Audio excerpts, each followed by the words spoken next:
नमस्कार दोस्तों, स्वागत है आपका फिर से एक नए वीडियो में। तो दोस्तों, मैंने कुछ समय पहले एक वीडियो बनाया था जहां पर बताया था कि जो पेंशनर्स है या फिर बीएसएनएल कर्मचारी है उनका उनका जो पेंशन सिस्टम है उसको बदला जा रहा है ओपीएस से या फिर सीसीएस से एनपीएस में किया जा रहा है। ठीक है, यहाँ पर उस वीडियो में मैंने डिटेल जानकारी दी थी आपको, लेकिन आज इस वीडियो में आपको बताने वाला हूं कि जो एनपीएस है उसका सीधे तौर पर बीएसएनएल कर्मचारी और बीएसएनएल पेंशनर्स पर इसका असर क्या पड़ेगा। ठीक है, तो चलिए वीडियो को बढ़ाते आगे। चैनल पर नए हो तो सब्सक्राइब करें। मेरा नाम है सुनील विश्वकर्मा। जानकारी यूजफुल लगे तो एक लाइक करके जरूर जाना। चलिए गाइस, बढ़ाते हैं वीडियो को आगे। तो दोस्तों देखिए, पेंशन प्रणाली जो कि एनपीएस है उसका बीएसएनएल कर्मचारी और बीएसएनएल पेंशनर पर असर क्या पड़ेगा। इससे पहले हमें यह जानना जरूरी है कि एनपीएस जो कि राष्ट्रीय पेंशन सिस्टम क्या है। ठीक है, तो उसको जान लेते हैं पहले। नेशनल पेंशन सिस्टम एनपीएस क्या है। एनपीएस भारत सरकार द्वारा शुरू की गई एक स्वैच्छिक वॉलंटरी परिभाषित अंशदान यानी कि डिफाइंड कंट्रीब्यूशन वाली सेवानिवृत्ति रिटायरमेंट योजना है। ठीक है, इसकी विशेषता देख लीजिए। उद्देश्य रिटायरमेंट के बाद नागरिकों को वित्तीय सुरक्षा प्रदान करना है। यह एक बाजार आधारित मार्केट लिंक्ड निवेश योजना है। इसका मतलब यह है कि रिटायरमेंट पर आपको कितनी राशि मिलेगी यह पूरी तरीके से आपके निवेश पर मिले बाजार रिटर्न पर निर्भर करता है। इसमें किसी निश्चित रिटर्न की गारंटी नहीं होती है। ठीक है, अब यहाँ पर इसकी देखरेख पेंशन निधि विनियामक एवं विकास प्राधिकरण पीएफआरडीए करता है। ठीक है, अब इसमें कुछ खाते दिए गए हैं, कुछ खाते अकाउंट्स भी होते हैं।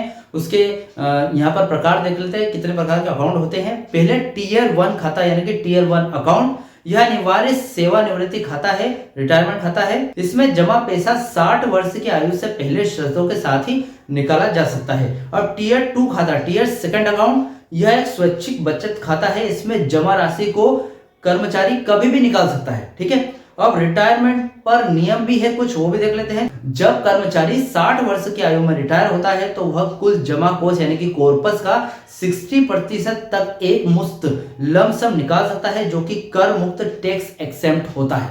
ठीक है, उसके बाद शेष 40% राशि का उपयोग वार्षिक एन्युअलिटी खरीदने के लिए करना अनिवार्य होता है। यह वार्षिक पेंशन फंड मैनेजर द्वारा प्रदान की जाती है और इसी से कर्मचारी को जीवन भर मासिक पेंशन मिलती है। ठीक है, अब ये है हमारा एनपीएस। ठीक है, एनपीएस के बारे में हमने समझ लिया कि एनपीएस क्या है।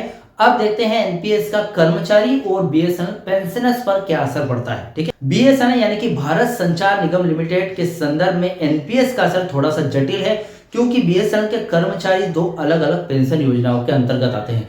क्यों? क्योंकि देखिए, एक तो राष्ट्रीय पेंशन योजना के अंतर्गत आते हैं और दूसरे ओपीएस, ठीक है, जो पुरानी पेंशन योजना है उसके अंतर्गत आते हैं। ठीक है, अब यहाँ पर देखिए पुराने डोट से अवशोषित कर्मचारियों पर, तो थोड़ा वीडियो को गौर से सुनिएगा या फिर देखेगा, क्योंकि क्या है कि जो डोट से निकले कर्मचारी है उनकी पेंशन योजना अलग है, जो कि 2000 से पहले डोट में काम करते थे, और ऐसे कर्मचारी जो 2000 के बाद जब बीएसएनएल कंपनी का गठन हुआ या फिर बीएसएनएल कंपनी बनी तब से जो कर्मचारी काम कर रहे हैं बीएसएनएल में, नए भर्ती हुए कर्मचारी, उनकी पेंशन योजना अलग है। तो वो आपको जानना पूरी तरीके से बहुत ही ज्यादा जरूरी है। ठीक है, तो बीएसएनएल की स्थापना से पहले दूरसंचार विभाग यानी कि डोट में काम करने वाले कर्मचारी बाद में बीएसएनएल में अवशोषित अब्जॉर्ब हुए थे, यानी कि विलय हुए थे, डोट में से बीएसएनएल में आए थे। वे अभी भी पुराने पेंशन नियम, ओल्ड पेंशन स्कीम ओपीएस या फिर सीसीएस पेंशन रूल्स यानी कि 1972 से लेके 2021 के तहत आते हैं। ठीक है, समझ गए आप।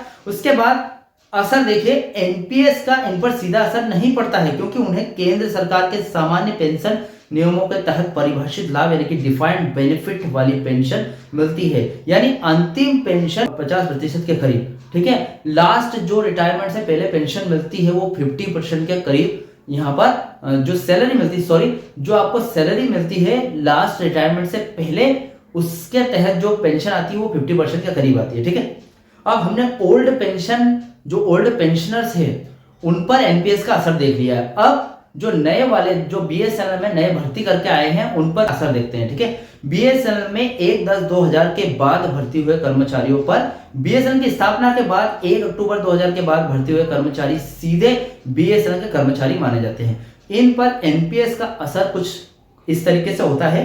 देखिए एनपीएस के कवरेज में देख लेते हैं, उसके द्वारा भी असर होता है। ये कर्मचारी आमतौर पर नेशनल पेंशन सिस्टम यानी कि एनपीएस के तहत कवर होते हैं। उन्हें सेवानिवृत्ति के बाद पेंशन एनपीएस के नियमानुसार मिलती है।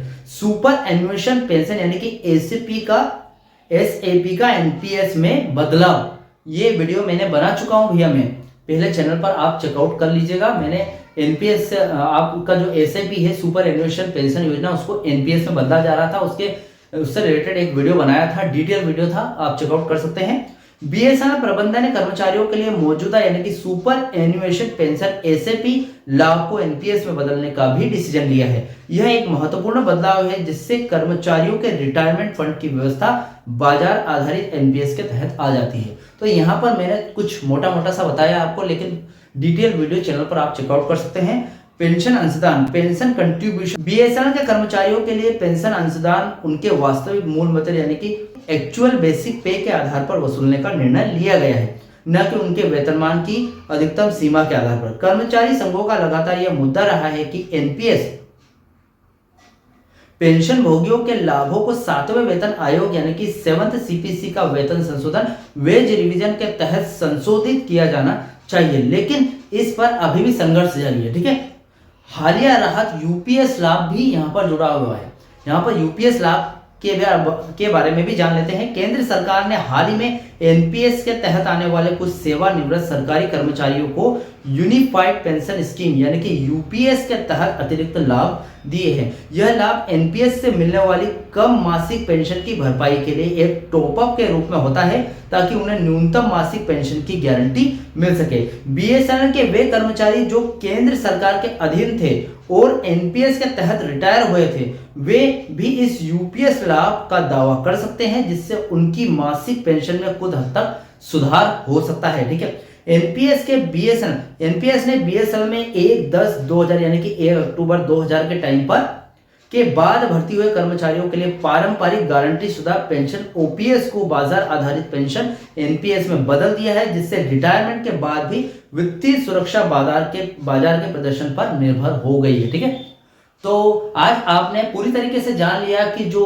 ओपीएस को एनपीएस में भी बदला जा रहा है और पेंशन भोगियों यानी कि बीएसएनएल पेंशनर्स है और बीएसएनएल कर्मचारी है, इन पर एनपीएस का असर क्या है, पूरी जानकारी आज इस वीडियो में आपको मैंने दे दी है। ठीक है, इस जानकारी से रिलेटेड कोई भी डाउट क्वेश्चन वगैरह तो मुझे कमेंट बॉक्स में कमेंट कर सकते हैं। वीडियो अच्छा लगा तो वीडियो को लाइक कमेंट शेयर जरूर करें। मिलते हैं दोस्तों नेक्स्ट वीडियो में। सी यू सून।